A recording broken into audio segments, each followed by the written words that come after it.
Now that leads me into this. There was a group, and I have to use color twice, all right? So stay with me. There was a group of wealthy white committee that filed for separation to create their own city in Baton Rouge, Louisiana. It's a wealthy city. Now, blacks live in the city, but I'm giving you context of the group. There was an all-white committee. So the representation of that part of the city that is wealthy blacks, which I think it's 8% of wealthy blacks that live in this city. But the representation wasn't there in the committee when they went to be classified to become their own city. So they granted them this permission. The state Supreme Courts granted them this permission, and now it's St. George. They have their own city, their own school system, their own policing, everything. And they've been trying to do this since 2012, but in the last 9 years, the ball has been rolling. So I said, I got to go dig deeper. I'm like, damn, they wasn't able to get this done since 2012.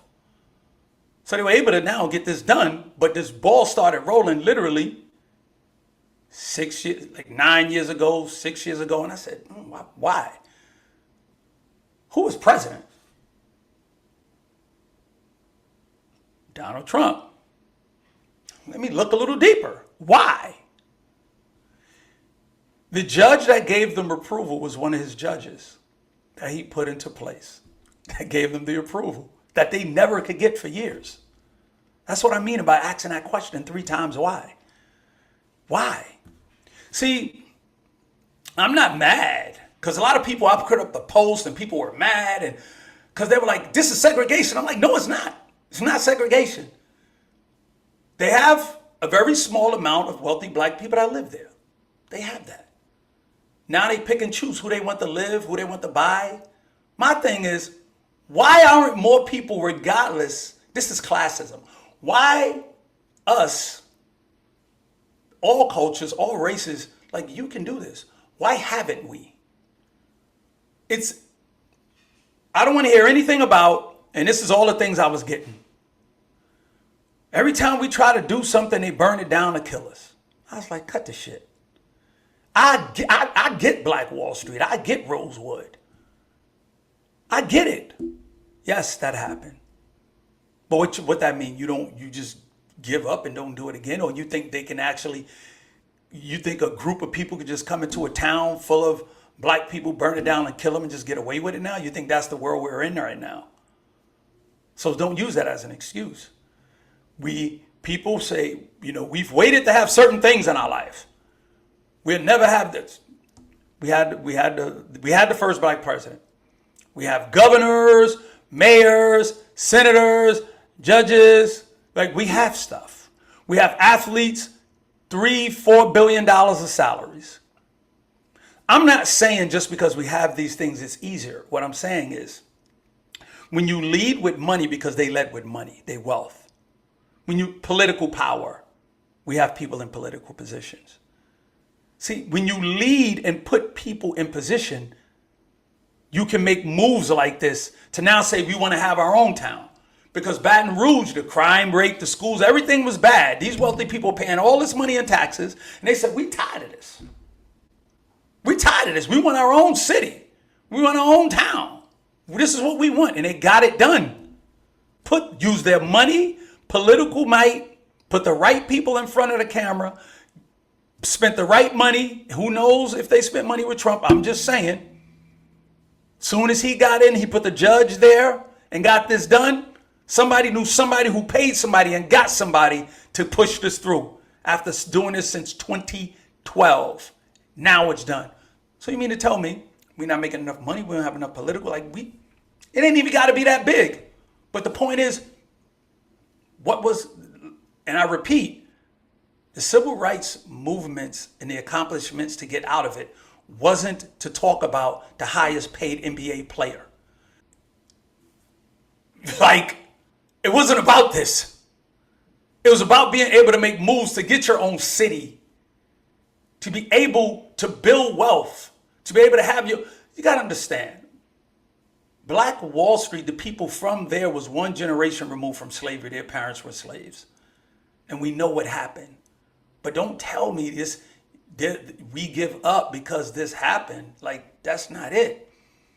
This is another reason why I look at Obama's presidency for me, where he didn't move the gerrymandering lines back. Because the gerrymandering and the judges and all of this made it possible. It made it possible when he was in there, and many people like to say he never had the House and the Senate at the same time, and he did. He could have went back and said, I want to move these gerrymandering lines here. I'm going to place all these judges strategically in these states to make it easier for the next Democrats coming along so they don't have to go through what they're going through now. But like I say, the boogeyman, the person any president has to sit down with right after they win, and they say, welcome into this room to meet the real people who run the country. The boogeyman, when you sit down with them, you have decisions to make. You can be a one term. You can be like Jimmy Carter and try to help try to help welfare, try to help the minorities. You could try to help low income house. You could try to do all that. And Jimmy Carter, we know, for those of you that are a little older, we know what his career looked like and how even as a president, they didn't even allow him to come to certain events as a president. You will see all these other presidents, Jimmy Carter alive and well, he ain't there because he didn't bend the knee. You know, he didn't bend the knee. The next election is going to be a glimpse into the chaos. Not this one. This one is like in the books as far as I'm concerned. The next one is going to be a glimpse into where we're going. Because no matter who wins, if any one of them dies, it's not going to be pretty. And if Trump wins, let's keep it real. He's going for dictatorship, right? Y'all know he's going to, if he wins, he's going to win 2 terms. He's going to go in there and say, well, I think I want to go past 2 terms. He's going to go in there and change the rules. He have judges in place. And people are like, oh, no, he can't do that. There's no way it's going to happen. Well, normally when people want to change a law, they go back to a past law to show precedence. And I'm going to give you. You had it done twice. Once Roosevelt did it with a war, and he stayed president because of what was going on. So they allowed it. You had Bloomberg, who did it in New York City to be mayor when his term was up. But he said, due to the economic situation that's going, I need to be in place because I started this, and they granted him this in courts. Like, once you could find precedent somewhere, then they're going to go, okay, it's in the books. That's what lawyers do that. In the case of and it is not, he's smart. He pays smart people. He pays smart people to put all these things in place. And I'm not saying he's going to win or lose. But the thing is, him winning or losing shouldn't dictate your future is what I'm saying. Biden winning or losing shouldn't dictate your future.